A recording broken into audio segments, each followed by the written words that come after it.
get on with it, Jack? Yes, shall we? Okay, well, today's story comes from somebody called S C Penfold, writer of short-form comedy and a member of the Perth Theatre Creative Hub.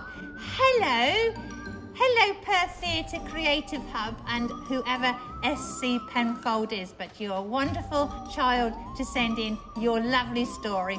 We appreciate it very much, don't we, Jack? Yes, we do. Right, this story is called A Fade Worse Than Death. I had to break up with my boyfriend last month because he had a very bad haircut and I could not be seen in public with him. I am not shallow, but it was truly ugly. I thought he would make a big fuss because we'd been together for a while and I did think we'd make it long term.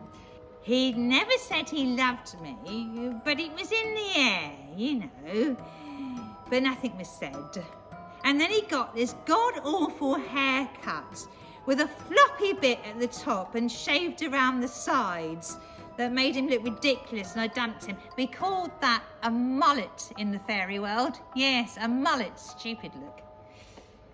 I did it kindly but firmly in person, but on a day I had something to do so I could keep it snappy. I thought I would get a lot of pushback from him, but he was very respectful and that was that. I kept an eye on my socials and nothing was said.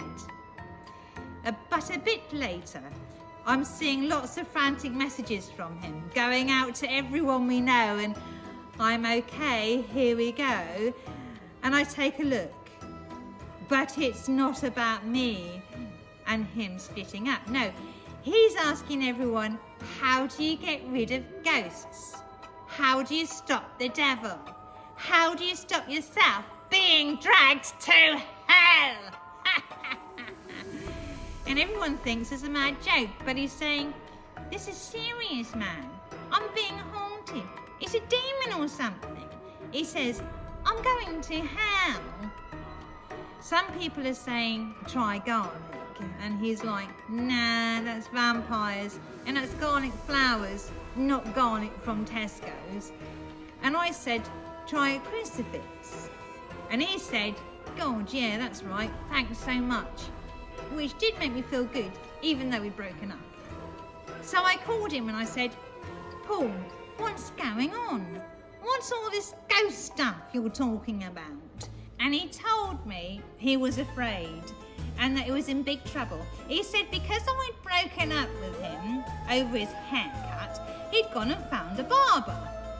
On TripAdvisor, on Facebook and everything, they'd given him completely terrible reviews. Really laid into him.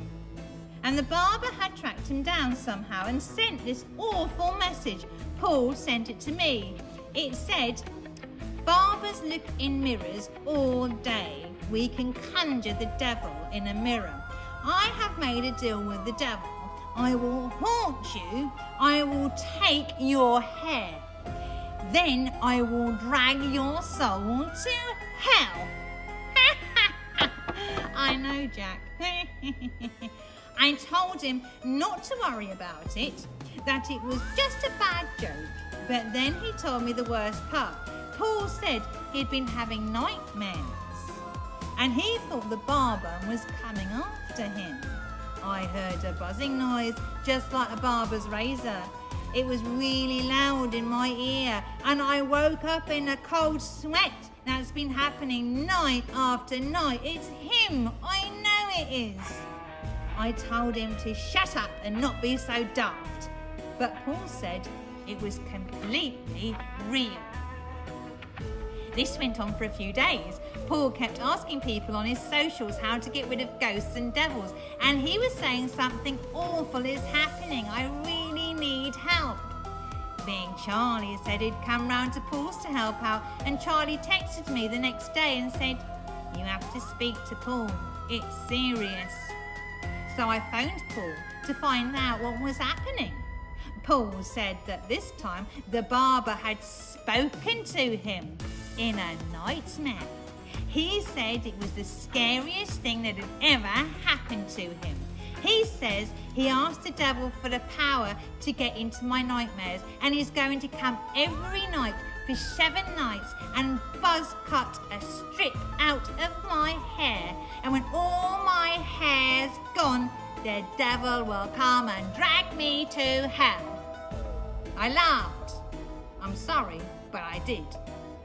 Paul said, don't laugh, it's been happening the last 3 nights. And he sent me a picture.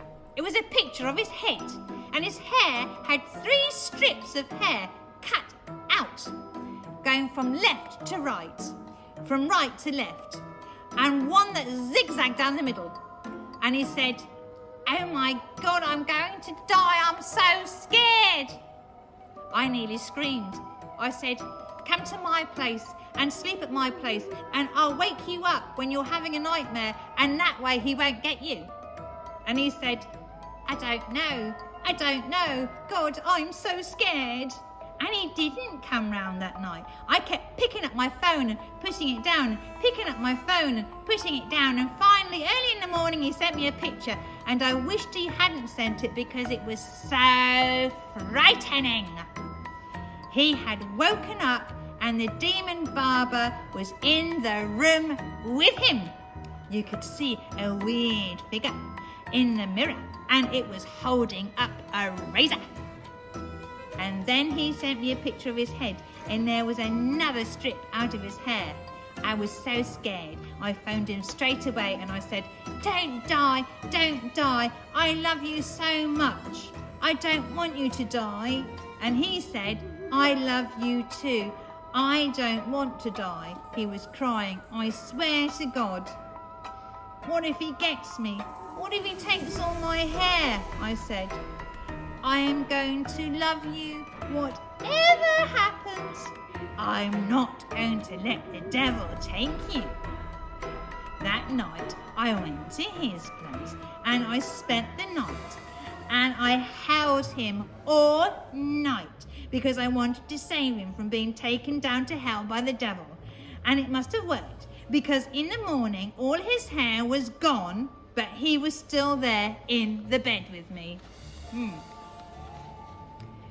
And we're engaged.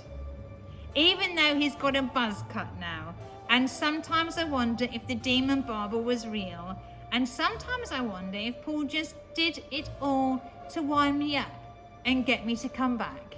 Well, do you know something? I thought Paul might be actually trying to get you back. What do you think, Jack? Oh, really? No, Jack says he's probably right because he had the same barber. Anyway, boys and girls, that's all for today. Tune in next time for another little story from one of the children. What do you think? Yes, I know, Jack. Actually, I think I've got the same barber as well, actually. Come to think of it.